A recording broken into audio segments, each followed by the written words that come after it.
The phone vibrated, a relentless buzzing against the polished wood of my new nightstand. The caller ID glowed, a name that once brought a flutter of warmth, now only a cold dread. Mum! Then, an instant later, Dad. They were calling, probably from my old apartment, the one I had left behind in the dead of night, a ghost slipping through the shadows of my past. I watched the screen, each ring a tiny hammer blow against the fragile piece I was finally building. I let it ring, and ring. Their calls went to voicemail, one after another, an unanswered symphony of panic and entitlement. That day, I finally chose silence over their chaos, peace over their control. It wasn't an act of malice, but an act of survival, a desperate grasp for the very air I needed to breathe. The quiet of my new home was deafening, yet profoundly comforting, a sanctuary purchased with tears, and an agonizing, silent betrayal of my own blood. This wasn't just about moving, it was about reclaiming my soul, piece by agonizing piece. Before I dive deeper into this nightmare, tell me, where are you watching from? And if you haven't already, please hit that subscribe button to join our community of truth seekers. My story isn't about a sudden break, but a slow, suffocating erosion of boundaries, a gradual decay of trust, masked as unconditional love. From my earliest memories, my parents were omnipresent. Not in the comforting, guiding way a child needs, but in an all-consuming, invasive manner that left no corner of my life untouched. They saw themselves as my guardians, my protectors, my ultimate authority, and their definition of protection knew no bounds. As a child, it manifested as innocent, albeit stifling, over-attentiveness. Every scraped knee was a crisis, every friend vetted, every homework assignment scrutinized. I was their project, their masterpiece in the making, and they oversaw every brushstroke, often erasing my own attempts at self-expression. I learned early on to keep parts of myself hidden, tucked away in the secret corners of my mind, a tiny rebellion against their pervasive gaze. But as I grew, their love transformed into something far more sinister. By my teenage years, privacy was a foreign concept. My diary, once a sacred space for my deepest thoughts and adolescent angst, became their evening reading. I'd find it subtly out of place, a page turned, a bookmark shifted. When confronted, they'd feign ignorance, then pivot to concern. We just want to make sure you're safe, honey. There are so many bad influences out there. My phone calls were often interrupted by a suspicious click, a muffled cough from the extension. My mail, even birthday cards from distant relatives, would arrive already opened, their contents sometimes discussed at the dinner table before I'd even seen them. The humiliation was a constant companion, a hot blush that would creep up my neck every time I suspected their latest transgression. I developed an uncanny ability to anticipate their intrusions, to hide things, to create elaborate facades, a skill born out of a desperate need to retain some semblance of self. I sacrificed my honesty, my openness, my very authenticity, all in a silent, futile attempt to preserve a sliver of personal space. The cost was immense. I became a master of masks, an expert in internalizing my pain. College was supposed to be my escape. A fresh start, miles away from their watchful eyes. I pictured freedom, independence, the joy of making my own choices without judgment. For a brief, glorious period, it felt like it. Until the unannounced visits began. They wouldn't call, they'd just show up, often on a Friday afternoon, disrupting my studies, my social life. My dorm room, my sanctuary would be invaded. They'd help me clean, which meant going through my drawers, scrutinizing my posters, commenting on my clothes. Are you really wearing that out? Is that boy in your class a good influence? My friends, a carefully curated group of individuals who accepted me for who I was, were subjected to their intense interrogation, often leaving them bewildered and me mortified. The worst part was the financial tether. They paid for my tuition, my housing, my living expenses, and they never let me forget it. Every attempt to assert independence was met with a swift, crushing reminder of my dependence. After all we sacrifice for you, this is how you repay us. The guilt was a heavy cloak, suffocating any spark of rebellion. I internalized their narrative. I was ungrateful, difficult, misunderstanding their boundless love. I continued to make silent sacrifices, enduring their intrusions with a forced smile, feigning appreciation for their concern, all while a knot of resentment tightened in my chest. I sacrificed my voice, my right to protest, for the perceived stability of their financial support, believing it was the only path forward. After graduation, I found my first real apartment, a tiny one-bedroom place that felt like a palace compared to my cramped dorm. I was ecstatic, envisioning a life free from their constant shadow. That illusion lasted precisely 2 weeks. They had insisted on having a spare key, just in case of an emergency.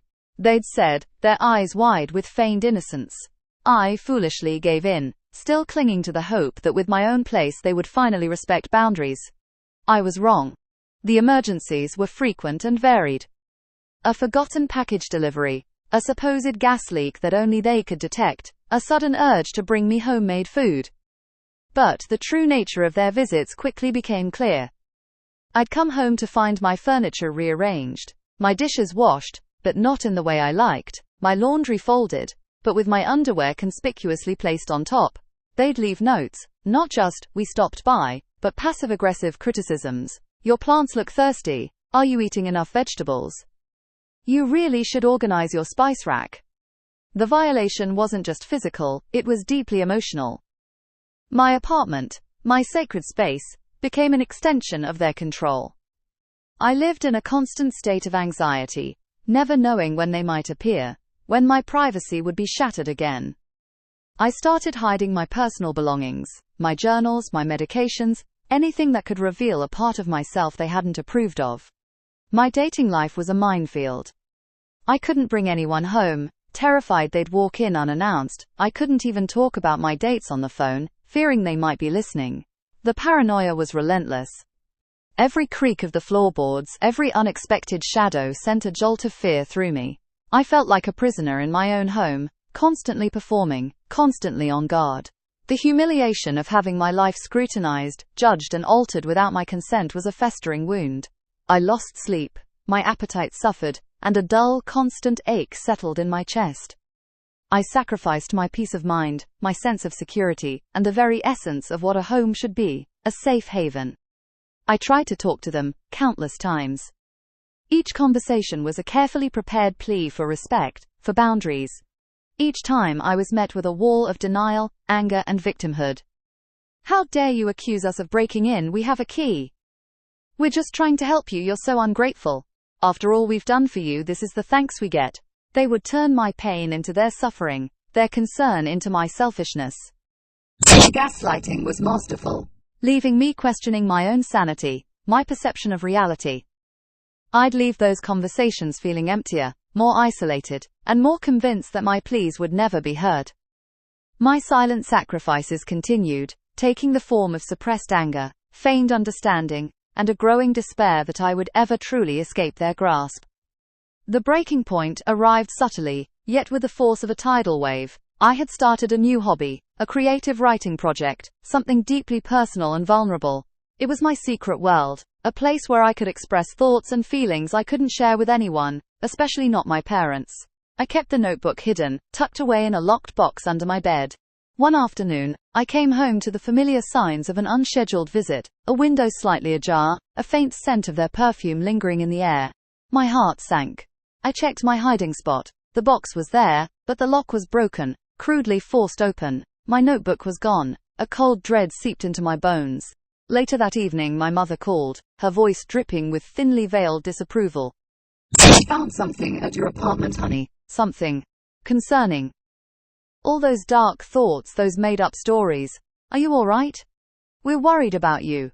Maybe you should focus on something more practical, something that won't fill your head with such morbid ideas." My father then chimed in. "You know, your Aunt Carol's daughter got into pottery. Much healthier." They hadn't just read my private thoughts. They had stolen them, judged them, and then tried to dictate what kind of creative expression was acceptable for me. They had violated the last bastion of my privacy, the innermost sanctum of my being. The humiliation was overwhelming, a raw, burning shame that brought tears to my eyes. This wasn't just about a key anymore. It was about ownership of my very soul. That night, something within me snapped. The guilt, the fear, the ingrained obedience, all crumbled under the weight of that final, unforgivable invasion. I realized then that no boundary, no plea, no logical argument would ever work. They would never stop. Not until I physically removed myself from their reach, completely and irrevocably. The decision was agonizing, steeped in a profound sadness for the relationship I wished I had, but also a fierce, desperate resolve to save myself. I would not sacrifice my sanity, my identity, my very future, to their endless need for control. The plan began to form, meticulously, secretly. Every action was shrouded in a cloak of deception, a necessary evil to ensure my escape. I started saving every extra penny, opening a separate bank account they knew nothing about. I researched apartments in a different city, one far enough away that an impromptu pop-in would be impossible. I learned to lie, to deflect, to act as if everything was perfectly normal, even as my stomach churned with anxiety whenever they called or visited.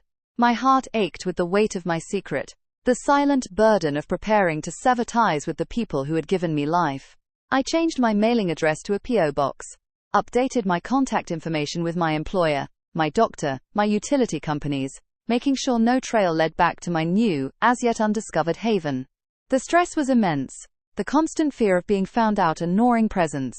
I knew that if they even suspected my plan, they would escalate their tactics, perhaps even physically preventing me from leaving. I lived in a state of hypervigilance, sacrificing my peace of mind for months, all for the promise of future freedom. The move itself was a blur of frantic, clandestine activity.